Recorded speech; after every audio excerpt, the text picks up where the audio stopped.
Bogus उपसूचना दाखल करून थेट 52 कोटी रुपयांची बिले ठेकेदारांना देण्याच्या प्रकरणाबाबतचा चौकशी समितीचा अहवाल अखेर आयुक्तांना प्राप्त झाला.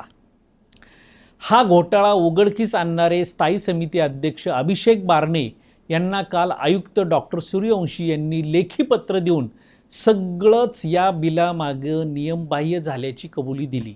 मात्र बारणे यांनी जे कोणी या प्रकरणात दोषी असतील व ते फौजदारी गुन्ह्यात पात्र ठरत असतील तर त्यांच्यावर फौजदारी कारवाई झालीच पाहिजे अशी आग्रही भूमिका घेतली आहे.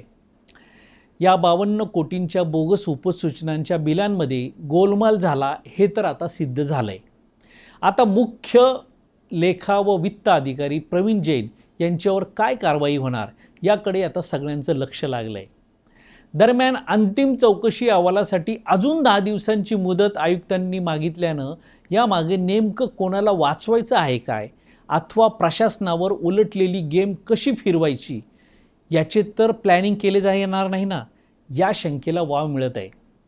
लोकमत या वृत्तपत्राने आज दिलेल्या एका बातमीत या सगळ्या बोगस कारनाम्यामागे शहरातील एका आमदारांचा सहभाग असून त्या आमदारांनी चौकशी समितीचे तत्कालीन अध्यक्ष विजयकुमार खोराटे यांची घेतलेली भेट, तसेच विद्यमान अतिरिक्त आयुक्त कुलदीप जंगम आणि चौकशी समितीतील अधिकाऱ्यांना आपल्या बंगल्यावर बोलावले होते असे वृत्त प्रसिद्ध केले. या बातमीमध्ये 100% तथ्य असण्याची शक्यता आहे, कारण प्रशासनाला वाकवण्यात व आपल्याला पाहिजे तसं काम करून घेण्यात या आमदारांचा हातखंडा आहे. घोटाळा झाल्याची कबुली अभिषेक बारणे यांना देताना आपल्या 1 पानाच्या लेखी पत्रात आयुक्तांनी कोणाचंही नाव घेतलेलं नाही. हा घोटाळा अदृश्य माणसाने तर केलेला नाही किंवा अज्ञात इस्मानेही केलेलं नाही हे तर उघड आहे.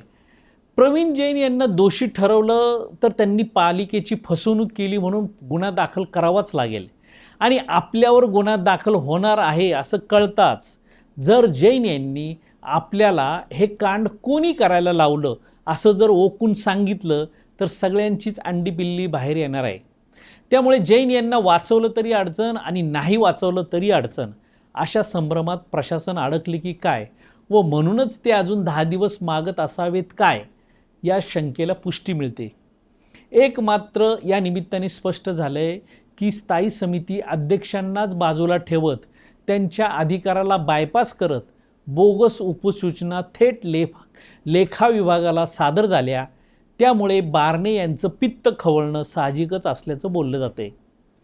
तर या प्रकरणावरून भोसरी विरुद्ध चिंचवडच्या आमदारांमध्ये एकमेकांवर कुरघोडी व सूड घेण्याचं राजकारण तर खेळलं जात नाही ना, हा देखील या निमित्ताने प्रश्न उपस्थित होत आहे.